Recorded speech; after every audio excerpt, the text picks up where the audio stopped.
Salam, salam, outsider, le débrief commence maintenant. Encore une autre folle journée de Première Ligue. La vérité, c'est que j'ai pas envie vraiment de débriefer. Je vais pas vous mentir, en fait, il y a des jours comme ça. Il y a des jours comme ça où tu te réveilles et t'as pas forcément la motivation qu'il faut. Et aujourd'hui, c'est un jour comme cela. Je me suis réveillé, j'avais plein de motivation. J'étais vraiment, j'ai envie de dire, voilà, motivé. Pour répéter encore une fois ce que j'ai dit, vu que je suis mentalement déboussolé. Je me disais qu'Arsenal va se gérer. Vous savez pourquoi? Parce que ce week-end, out of nowhere, à cause des intempéries, à cause de la pluie, Liverpool n'a pas pu jouer. Liverpool joue un derby face à Everton. C'est les deux là, ils sont dans le même quartier. Les stades là, il y a même pas quelques kilomètres l'un de l'autre. C'est-à-dire que si tu es dans l'un stade, tu peux voir l'autre stade. Bref, Liverpool-Everton, normalement, ça doit être un match compliqué, même si Everton, en ce moment, en ce début de saison, c'est plutôt clopin-clopant. Donc du coup, on se dit, Liverpool-Everton ayant été reporté, normalement, ce week-end, tout le monde doit se gérer. Liverpool-Everton, c'était le premier match du week-end. C'est le match qui met le tempo. C'est le match qui normalement te met la pression. Si Liverpool tape Everton, tout le monde est sous pression parce que Liverpool a, je ne sais pas, 12 points, 14 points, 15 points d'avance et tout. Mais vu que Liverpool et Everton n'ont pas joué, je me suis dit que toutes les autres équipes qui vont jouer ce week-end et qui sont des équipes sérieuses pour essayer de gagner le titre vont jouer avec beaucoup de décontraction mentale, peu de stress, ils vont venir, ils vont se lâcher. Le problème, il est simple, c'est qu'on va être très sérieux. J'ai beaucoup réfléchi à quel titre je vais mettre dans cette vidéo, mais le titre, je pense que c'est le titre le plus accurate, le plus accurate que je peux dire. On est tous des tocards. On est tous des nullards, sauf Chelsea. J'ai l'impression qu'il n'y a que Chelsea, ils sont sérieux. Il n'y a que Chelsea qui veut vraiment jouer le titre. On va d'abord commencer aujourd'hui par Chelsea, qui a joué face à Tottenham. Hier, Manchester City ne s'est pas géré, ils ont fait 2-2 face à Crystal Palace. Manchester United, j'en parle même pas, ils sont même pas dans la course au titre. On les inclut juste parce que c'est un grand club, ils sont gentils, mais c'est des tocards, c'est des nullards. Arsenal, nous, toujours là pour choke.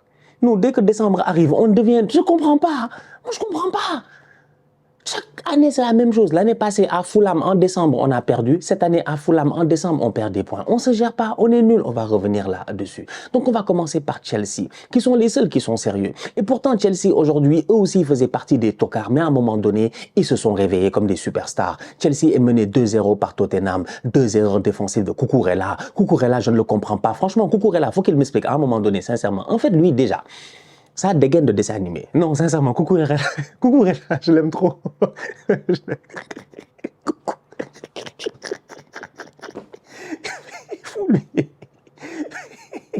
Il a glissé sur le premier but comme du n'importe quoi. Sur le deuxième but, il glisse comme du n'importe quoi. Après même pas 10 minutes de jeu, Chelsea encaisse 2 buts à cause de 2 glissades de Cucurella. Je reviens à l'avant-match et je me pose 35 000 questions. En fait, quand tu es un joueur professionnel, normalement, tu as bien un échauffement de 30 minutes avant le match. Tu rentres sur le terrain, tu cours un peu, tu t'échauffes, tu sautes, tu testes un tout petit peu, tu regardes tes repères. Comment Cucurella, il a fait tout ça, il est rentré avec ces crampons blanches là, qui passaient son temps à glisser du n'importe quoi. Mais du n'importe quoi. Tout ça pour changer les crampons après et se gérer et sortir une top performance. C'est une équipe de Tottenham qui a vraiment dominé ce match-là pendant 20 minutes. On va être très très sérieux. Pendant 20 minutes, c'est une domination de Tottenham. C'est un Chelsea qui n'est pas sûr. C'est un Chelsea qui encore une fois tombe dans ses travers. Badiachil. Cucurella glisse sur le premier but. Mais c'est qui fait la passe en retrait de tocard bizarre là? C'est Badiachil qui commence tout. Juste avant, c'est Badiachil qui crée un problème. C'est Badiachil encore une fois. C'est compliqué. Mais finalement, à la fin, le résultat, c'est le plus important. Ils ont gagné 4-3. Mais le début de match, quand tu le regardes, quand tu vois Tottenham, tu te dis, ouais, Tottenham, ils peuvent mettre 3-0. Ils peuvent mettre 3-0. Ils doivent mettre 3-0 même. Mais en première mi-temps, ils doivent marquer, ils doivent même prendre l'avantage à un moment donné. Même quand Sancho marque, ils doivent prendre l'avantage. Tottenham doit prendre l'avantage. Son doit marquer, Solanke doit marquer. Il y a tellement de ratés assez simples de la part de Tottenham pour essayer de mettre ce but de plus, pour essayer de se mettre à l'abri, qu'ils ne font pas qu'à la fin, ils vont finir par le regretter. Donc du coup, tu as une équipe de Tottenham qui joue bien pendant 20 minutes, mais une équipe de Chelsea qui reste solide, qui encaisse 2 buts, mais qui mentalement n'abdique pas, qui, à chaque sortie de balle, tu te dis, ils peuvent être dangereux. Et le premier danger vient de qui? Jadon Sancho. Et là, j'en veux à qui? À Yves Bissouma. Autant Cucurella, il ne sait pas choisir ses chaussures. Gavi ne sait pas attacher ses lacets. Bissouma, lui, franchement, de temps en temps, il va falloir qu'il nous explique. En fait, lui, Yves, c'est comment? Non, Yves, c'est comment? Sincèrement, Yves, c'est comment?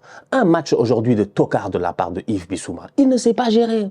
Il ne sait pas gérer. Sincèrement, il ne sait absolument pas gérer. Bissouma, aujourd'hui, non seulement il crée un penalty, je ne sais pas pourquoi il se jette sur Moïse Caicedo, mais suit Caicedo jusqu'à la ligne de but, essaie de contrer le ballon pour qu'il ait un corner, essaie de, je ne sais pas moi, essaie d'empêcher l'angle du centre et tout, vu que dans tous les cas de figure, il allait pousser le ballon et aller à bout de course. Il y a tellement de solutions que je ne comprends absolument pas pourquoi il se jette. C'est le même Bissouma qui, sur le but de Jadon Sancho, est là, debout, on dirait il fait mannequin challenge. C'est quoi ça? Il est debout. Il est debout. Sancho vient pour frapper. Je pense que c'est Colwill, il me semble. Oui, je pense que c'est Colwill qui est complètement battu par Sancho ou c'est Badiachil, je ne sais pas c'est lequel. Il y en a un des deux qui est battu par Sancho. Sancho va mettre sa frappe. Bissouma, c'est lui qui doit sortir sous Sancho, aller voir le ralenti. Il lève le pied, on dirait une ballerine. Il se fout de qui? C'est quoi ça?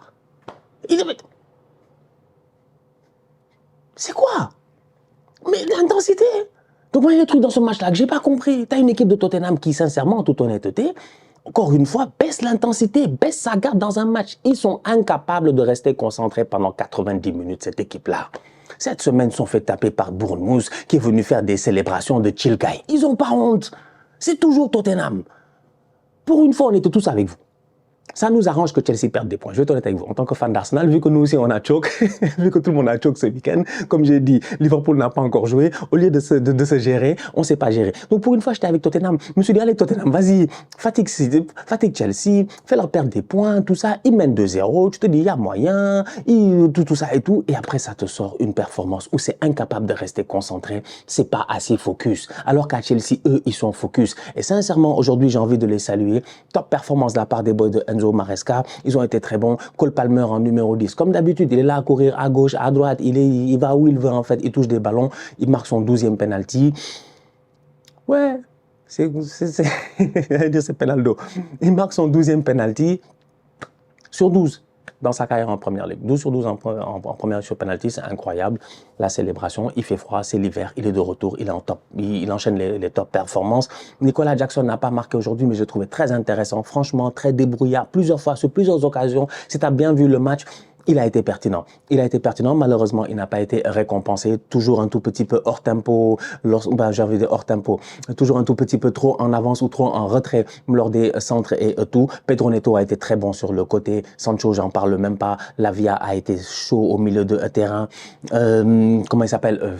Enzo Fernandez, il l'enchaîne. Ça veut dire que Chelsea, défensivement parlant, jusqu'à présent, c'est pas une équipe qui me rassure, mais c'est une équipe qui est courageuse. Et c'est là où j'ai envie de saluer Enzo Maresca. Parce qu'aujourd'hui, ça se voit. En face de possession de balle, tu le vois. T'as Cucurella, il va se poser là-bas, on dirait il a cru que c'est... Je sais pas, Cucurella, il a cru à un moment donné qu'il est... Je ne sais pas. Il se positionne là-bas, on dirait un numéro 9 et ça joue presque à 2 ou à 3 derrière. Ça prend des risques. Ça prend des risques quand tu sais que derrière, les boys ne sont pas les boys les plus confiants au monde, mais finalement, ça paye. Tu crées le surnombre, tu crées des problèmes. La défense de Tottenham est complètement déboussolée. Ils n'arrivent pas à savoir qui ils doivent prendre. Plusieurs fois, en fait, dans ce match-là, tu le vois, les Bissouma, Pathé Sarr, Kulusevski en phase défensive, c'est assez compliqué. Donc derrière, Chelsea mérite sa victoire. Franchement, encore un bon match de Caicedo sur le côté droit. Il doit prendre un carton rouge. Ah, fâchez-vous. Ah, fâchez-vous. Fâche-toi. J'anticipe. Fâche-toi. J'ai parlé, ils sont fâchés. Fâche-toi. Mais Pathé Sarr a pris carton jaune parce qu'il a touché Cucurella au début du match. On était là, on a vu. OK. Ce qu'a fait Caicedo, si ça c'est un jaune, ça c'est un rouge. Soyons logiques avec nous. Donc du coup, soyons très très sérieux. Kulusevski aussi, son coup de coude là, je ne sais pas où est-ce qu'elle allait le chercher. Bref, c'est passé des choses dans ce match-là, mais globalement parlant, c'est cette équipe de Chelsea là qui mérite la victoire et ils ont très très très bien joué. Franchement, ils ont été très bons. Ils sont dangereux. Ils jouent le titre. C'est les seuls, ils sont sérieux. Nous tous, on est des tocards. Tout le monde, on est des nullards. Arsenal, nullard. City, nullard. Tous des nullards, sauf Chelsea. Si je pensais qu'un jour j'allais le dire, si on m'avait dit un jour j'allais dire ça, j'allais pas le croire. À ce stade-ci de la compétition, où est-ce qu'on est en fait pour que Chelsea soit à deuxième? Ils dominent le championnat, ils perdent plus, ils marquent des buts, devant ça claque, c'est chaud. Les ailiers, tout le monde est impliqué, que ce soit que tu fasses jouer les... Sancho, cette semaine, il a mis ses 2 premiers buts, alors que Sancho, il était arrivé, c'était pas forcément titulaire, de temps en temps, c'est les Madueke, après c'est Sancho, il arrive, après c'est machin, João Félix, tout le monde est impliqué, tout le monde joue, il a un collectif où il joue sur toutes les compétitions jusqu'à présent, il a l'Euro, il a la Conference League, il a le championnat, tous les jeudis, il peut faire jouer des boys. En fait, il n'y a personne qui est fâché, tu as l'impression que ça aide beaucoup. Mentalement, tu le vois à la fin de la rencontre quand ils célèbrent avec leurs supporters, machin, tout ça, ils sont heureux. Donc, ouais, ils le méritent. Ils le méritent, ces tocards-là. C'est dangereux de Chelsea, c'est incroyable. On est foutus, on est foutus. On est foutus. Willou, il avait dit Chelsea 2e l'année passée. Comme je dis, ce tocard de Willou, là, il était juste en avance d'1 an. Mais il avait peut-être pas tort. Parce que là, le Maresca Ball que je vois là, c'est pas impertinent. Ça joue bien, c'est bon. C'est solide et Tottenham ne peut en vouloir qu'à eux-mêmes. C'est dommage. La tête de Pape Matar Sarr sur le poteau, etc. Enfin, je te dis le nombre de fois qu'ils ont eu l'occasion de mettre le 3-1. Ils ont eu plein de fois l'occasion de mettre le 3-1. Ils n'ont jamais mis le 3-1. Et derrière, dès qu'ils prennent 2-2, c'est fini. C'est dommage, c'est dommage. Donc bref, pendant que Chelsea est en train de se gérer aujourd'hui dans le derby de Londres face à Tottenham, Arsenal, juste avant dans le mini-derby de Londres, a fait match nul 1-1 face à Fulham. Je vais aller directement dans le vif du sujet. Je suis fatigué, Mikel Arteta, moi franchement, je sais pas. Franchement, je ne sais pas. Je comprends qu'on a des blessés, je comprends qu'on a des problèmes défensifs. Effectivement, c'est une équipe d'Arsenal qui arrive sans Ben White, Tomiyasu, Calafiori, Gabriel et Zinchenko. C'est-à-dire que tous mes gauchers, ils sont blessés, sauf Ben White qui est un droitier, mais tous les autres gauchers, ils sont blessés. Donc du coup, j'ai des problèmes sur le côté gauche, on n'a pas de latéral, on est obligé de prendre Timber qu'on avait mis à droite, de le ramener à gauche. Déjà là, ça commence le rafistolage. Dès que tu commences le rafistolage, ça me stresse. J'aime pas le rafistolage. J'aime les choses claires. Là, il commence à faire du rafistolage. Ok, Timber là-bas. Et donc après, tu fais quoi? Tu remets Partey là-bas. C'est pas si mauvais que ça, Partey là-bas. Mais donc au milieu de terrain, tu fais quoi? Tu me mets Jorginho, Rice et puis Odegaard. Bon bref, pas parce que la dernière fois Jorginho est rentré la fin. C'est que les fans d'Arsenal sont comme le coach d'Arsenal. C'est des gens, ils sont trop dans les émotions, ils m'énervent. Je suis fatigué. La dernière fois, Jorginho a fait un bon match, fallait voir, tout le monde était là. Ouais, Jorginho. Vous n'êtes pas fatigué. Mais c'est tous des joueurs de foot. C'est normal, ils fassent de temps en temps des bons matchs. C'est des joueurs de football. Ils sont censés être forts. J'en ai marre, moi, en fait, d'être là, chaque semaine, d'être là. Ouais, Jorginho. Joyeux anniversaire, Sterling. C'était son anniversaire aujourd'hui. C'était joyeux anniversaire. Lui, il est venu à Arsenal pour souffler des gâteaux. C'est nous les nullards. C'est nous les tocards. Il est venu à Arsenal pour souffler des gâteaux. Sterling ne joue jamais. Il n'est pas pertinent. Je ne sais pas, il me sert à quoi, en fait. Je n'ai même pas vu un article passer où on m'a dit que Sterling a ramené la joie dans le vestiaire, où il a motivé les boys. Sterling n'aide même pas Martinelli à s'améliorer. Au contraire, en fait, lui et Martinelli, ils doivent se complaire dans la nullardise. Aujourd'hui, on joue face à Fulham, on se gère pas. Arteta vient avec du rafistolage. Dès la première minute de jeu, moi, je vois, ça va pas. Première occasion de jeu, première minute de jeu, tu le vois en phase offensive, on se positionne en 2-2. Je me dis, mais on va mourir sur les côtés, lui. On dirait qu'il ne voit pas Fulham jouer. Il ne voit pas Fulham jouer.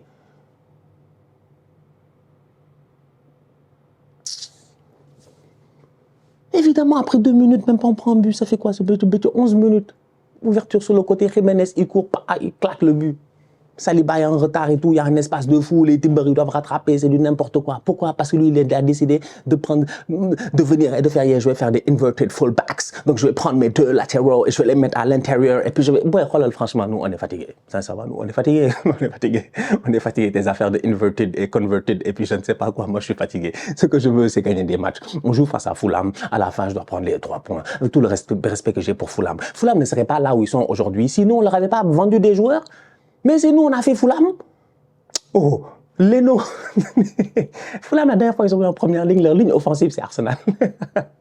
De Smith Rowe à Rhys Nelson, en passant par Iwobi. Et je parle même pas de Leno. Donc franchement, on va être très très sérieux. En fait, on doit venir à Fulham avec tout le respect que j'ai pour eux et prendre les 3 points. Ça fait 2 saisons d'affilée qu'on ne se gère pas. Ça fait 2 saisons d'affilée qu'on perd là-bas des points. En toute honnêteté, il n'y a que les tocards qui ne changent pas. Il n'y a que les tocards qui ne changent pas. On est un club de tocards. Franchement, ça m'énerve. J'ai le droit d'être énervé, de dire ce que je veux.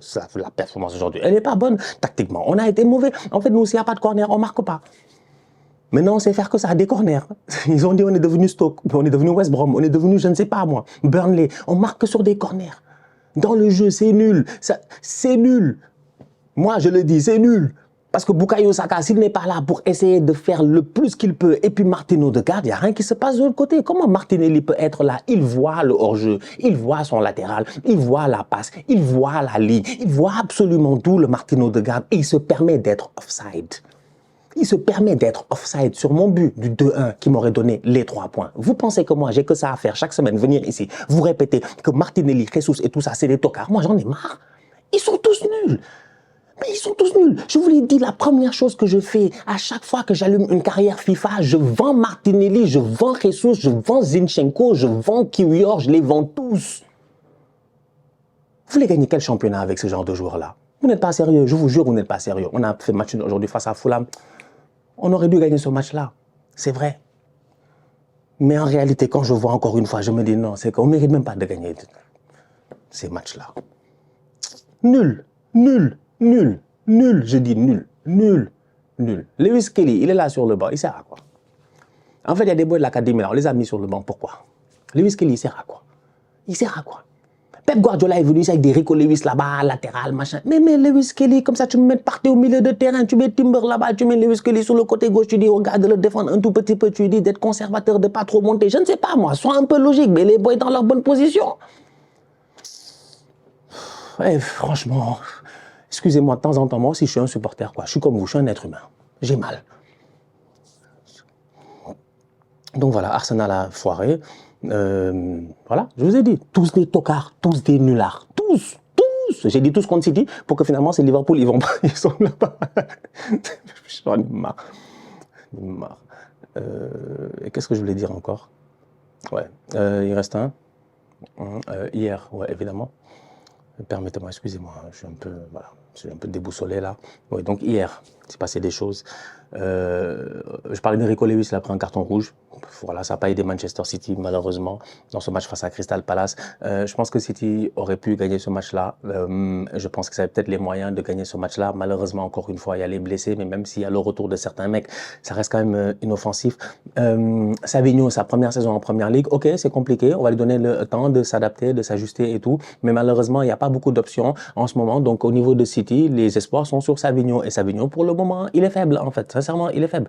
Il est faible. Il a fait de bons matchs cette saison face à des oppositions quand même plutôt faibles. Mais quand on l'a vu dans les matchs peut-être un peu plus importants et décisifs, surtout ces derniers temps, Savigno n'a pas été à la hauteur. Donc, on attend de voir ce que ça a donné avec Savigno. Nunez, le pauvre, il est obligé de jouer hors position. De temps en temps, il s'en sort. Il réussit à donner des passes décisives et tout. Mais globalement parlant, il n'arrive pas à exploiter le meilleur du bois. Et donc, là encore une fois, on se pose des questions. Kevin De Bruyne, Bernardo Silva qui sont là, qui sont censés mener le jeu, qui donnent des bons ballons à Haaland, qui se créent des occasions. Malheureusement, qui rate, qui en claque un d'une tête, il n'y a pas de problème. Il est puissant, il est grand et tout. Mais il m'étouffait. Je me suis étouffé, j'avais les travers. J'allais dire stay humble, je me suis étouffé. Mais stay humble. Ils ont dit que statistiquement, lors de ces 6 derniers matchs, il avait genre près de 6 expected goals. 6 expected goals, il en a mis 2. Il en a mis 2. 6 ou 7 expected goals, il en a mis 2. Haaland est en ce moment sous-performant. Il n'est pas bon. Il n'est pas bon, là. Haaland, un but, c'est pas suffisant. Il n'est pas bon en ce moment, c'est compliqué. Ruben Dias, depuis son retour de blessure, on attend de voir le Ruben Dias était blessé, il parlait beaucoup. On était là. Et moi, j'ai pas oublié City. On se connaît. Ruben Dias était blessé il n'y a même pas un mois. Il était en disant, ouais, quand on va revenir, vous allez voir, les gens nous enterrent. Bon, il y avait des déclarations de ce genre-là qui traînaient à gauche et à droite. Il est là, il est de retour. On attend jusqu'à présent, on le voit pas. Kyle Walker est toujours un aussi grand tocard. Hier, je comprends pas, franchement, Kyle Walker ne se gère pas. Au marquage, il est pas bon. Au marquage, il est pas bon. Premier but, il couvre le hors-jeu, tu te demandes, why? Deuxième but, il est là, il saute pas. Il est nul en ce moment, donc franchement, City, ils sont nuls, quoi. Ça fait plaisir de les voir perdre des points, malheureusement pour eux. Mais tant mieux, parce que je l'ai toujours dit, s'il y a une équipe qui est capable de gagner 15 matchs d'affilée, c'est City. Donc, tant qu'ils perdent des points, on va pas s'en plaindre. Ouais. Et puis United a perdu 3-2 face à Nottingham Forest. Ouais, défaite de United 3-2 face à Nottingham Forest à domicile.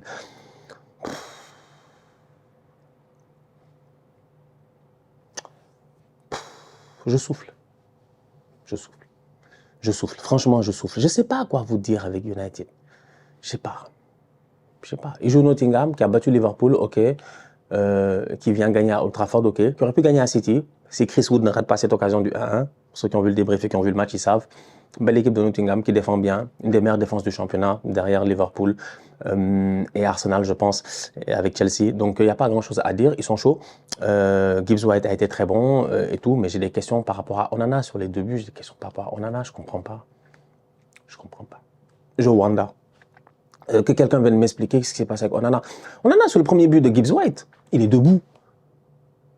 Il est debout, il est au milieu. Le ballon passe, je comprends pas. Franchement, allez voir. Le deuxième but, je comprends pas. Genre, Wood, il fait une tête, tu sens que il cherche une zone. Il rate un peu sa tête, il a un peu de chance, ça va taper le poteau, ça va rentrer. Il n'y a pas de problème. Mais Onana, Martinez, machin, ils sont tous là-bas en fait, en train de se regarder. Ils ont laissé le ballon rentrer, c'est n'importe quoi. Franchement, ils ont été faibles en fait, United. C'est dommage. Amorim, il a dit, Amorim, moi j'ai même pitié de lui. Amorim, il a quitté le Sporting, ça fait 3 matchs, ils ne gagnent plus, ils sont devenus nuls aussi. Il arrive à United, allez, vas-y, une victoire en passant, machin, Bodø Glimt et tout, mais Everton, ok, 4-0, bravo. Tu arrives là, on te demande de performer face à Nottingham à domicile, on s'attendait à beaucoup mieux, malheureusement, il ne se gère pas. Il dit, toute la semaine, on a travaillé la défense sur les corners pour que son équipe prenne un but sur corner après 2 minutes de jeu. Mais c'est toute la défense, ils ont travaillé les corners pour qu'ils prennent un but sur corner après 2 minutes. C'est des tocards. Donc du coup, voilà. Bon match de la part de, j'ai envie de dire, globalement parlant. Bon, Ugarte, ça va. Maino, ça va. Bruno, ça va. Il est pertinent. Ahmad, excellent. Oilun a marqué. Bon, c'est un peu dommage, quoi. Genre, défensivement, ils ne se sont pas gérés. Ils auraient pu éviter, je pense, ces buts-là. Ils avaient été plus solides défensivement, mais ça fait partie du jeu. Donc United, il y a du travail à faire. Et finalement, on se rend compte que Ralph Rangnick avait raison. Rangnick, quand il est arrivé, il nous avait dit c'est le bordel. Les gens étaient comme non, c'est toi, tu es nul. Laisse quelqu'un d'autre faire. Depuis qu'il est parti, il n'y a personne qui a réussi. Je m'en fous des 2 FA Cup de Tenak ou des machins, des Carling Cup, je ne sais pas ce qu'il a gagné. Non, là, c'est galère à United. Franchement, blague à part. On va voir ce que ça va donner, mais ils n'ont pas été très bons. Ils n'ont vraiment pas été très bons. Ils n'ont pas été très bons. Voilà. Donc on est tous tocards en fait. On est tous tocards sauf United. En attendant que Liverpool joue son match en retard face à Everton à l'extérieur, en espérant que Everton va faire le geste pour tout le monde. Voilà. Ah, je suis dégoûté. Dégoûté. Bon. La famille, on se capte très bientôt pour une nouvelle vidéo. D'ici là, on continue à liker, on continue à partager. On s'abonne. On est ensemble et on reste en santé. C'est toujours le plus important. Outsider.